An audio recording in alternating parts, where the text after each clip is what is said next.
All right, this video, what's up guys? I'm gonna explain to you some of the mistakes that I've seen over the past with Egyptian wheat food plot screening, whether you're using it for a screen around your food plot or screen your access. There's some proper ways to do it, and there's some mistakes that I've seen over the past, so hopefully this video helps you prevent those mistakes that I've seen over the years. And Egyptian wheat can be a powerful tool when you're screening things. I like to use it for, if you have a wide open field, you can actually run strips of that through that field to kind of divide that up. And anytime you divide that food plot up into sections, you allow certain deer to be in one side of the plot. They can be in the middle. Different deer can be in different sections of that. You can have different bucks in that area as well. And they can't see each other. They can smell each other, but they can't see each other. And anytime you do that, you create a little bit of less stress, and it just allows for a different variety, or groups of deer to be in those sections. And that's one way to do it. Another way to use it for is to screen your access. Say you have to walk by a food plot, and to get to, say, the backside of the woods or whatever it is, you can create a screen of Egyptian wheat there. And whether it's 10 feet, 15 feet wide, and that'll allow you to slip by that food plot without being detected, as long as your wind is blowing the opposite way into a non-deer area. Some tips that I've used and I've seen, developed over the years, or I didn't develop, but just I've found out, is that whatever you have to follow the recommended rate when you're planting it, because Egyptian wheat starves for nitrogen and potassium. So if you plant those seeds too thick in the Egyptian wheat, yeah, it'll still grow, but it'll be shunted. You'll get thin stalks and it won't grow as tall. I've seen it sometimes where it's too thick with too many seeds, per square footage, that it shunts itself and it may only grow 4 or 5 feet tall, which could be okay, but then you develop weak stalks. So when you get the heavy winds and rains or even snow, it just falls down.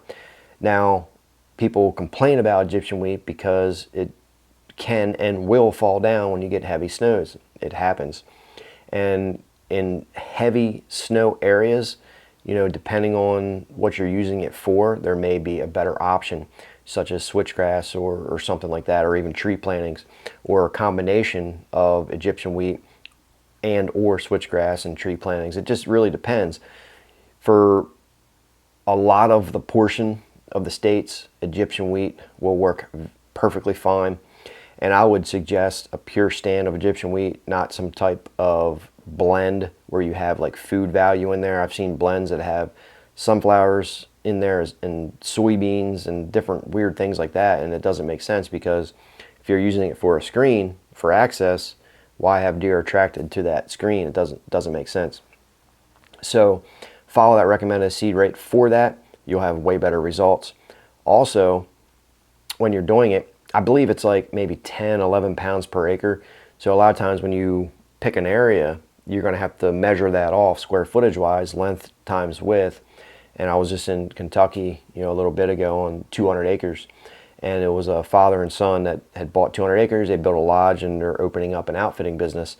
So they hired me to come in. We developed a plan, and part of that plan was a combination of a staggered row tree planting with Egyptian wheat for the first couple years, until those trees develop some height and some width to them to block some access to I think it was like a 5-acre field that they're going to be planting soybeans in. But you have to measure that length times width, get the square footage, and you can come up with your seed ratio and how many pounds to use. A biggest failure with this I've seen so many times is people just think that Egyptian wheat needs nitrogen like corn, and it does. It needs a lot of nitrogen. So usually, to get the most out of your Egyptian wheat, to get the most out of anything, you're going to have to do a soil sample in those areas. You have to add the correct lime, the correct NPK, whatever it is. Even you can do a micronutrient panel on your soil test to see what's lacking, what's there, what's not.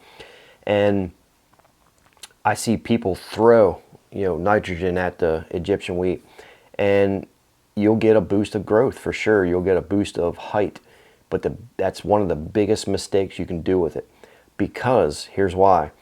If you're adding nitrogen to your Egyptian wheat, that stuff is going to skyrocket. You're going to grow 10, 12, 15, 16 feet tall Egyptian wheat. But without the potassium, you get weak stalks.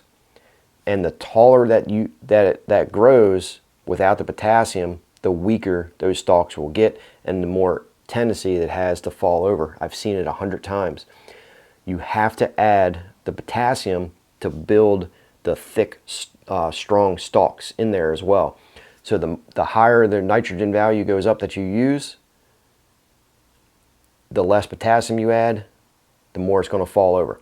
If you have a combination of that to where you can get 8 to 10 feet tall, whatever, and you add the potassium to grow the strong stalks, so when you get heavy winds and rains, it doesn't fall down. Trust me, I've seen this so many times, and it happens a lot. You have to add the potassium with the nitrogen. That's why it's always best to do split applications with this, and I use mainly a 19-19. So at initial planting, I'll use the recommended rate, whatever it calls for, according to that soil sample. Usually 30 to 45 days later, I'll come in and I'll just broadcast 19-19 at a rate of about 50 to 75 pounds per acre. You can do 100 pounds, doesn't really matter, but usually 75 pounds is pretty good. And you just broadcast it right over top, make sure the leaves are dry and you have rain coming, because if you're just doing it, without rain, the nitrogen can dissipate, or if the leaves are wet, that nitrogen can actually burn holes in those leaves. So make sure the leaves are dry. But that's the number one mistake with this, guys, is planting it too thick, right? And planting it without the potassium. You have to have the potassium to grow strong stalks. That way when you get heavy winds, rains, and snow, it has the ability to stay up for longer periods of time and withstand those elements. Now, is it going to fall down if you get heavy snows, like heavy snows? Probably. So you have to assess the situation, what state you're in, what you're using it for, right? And if you're using it to divide a food plot, right? Who cares if it falls down at the end of the year? Your hunting season's over, so you don't need it standing anymore. If you're using it for a screen and it stays up into December and even early January before the heavy snows come and it falls down, who cares? Hunting season's over, right? So just assess your situation, what you're using it for, what makes sense. If it's a lease ground, and you're only leasing it for a couple years, Egyptian wheat might be a great option. So you have to weigh those pros and cons to it and come up with your own best decision on what to use. So any questions about Egyptian wheat, comment down below, give the video a thumbs up, subscribe if you guys are new. I'll see you guys on that next video.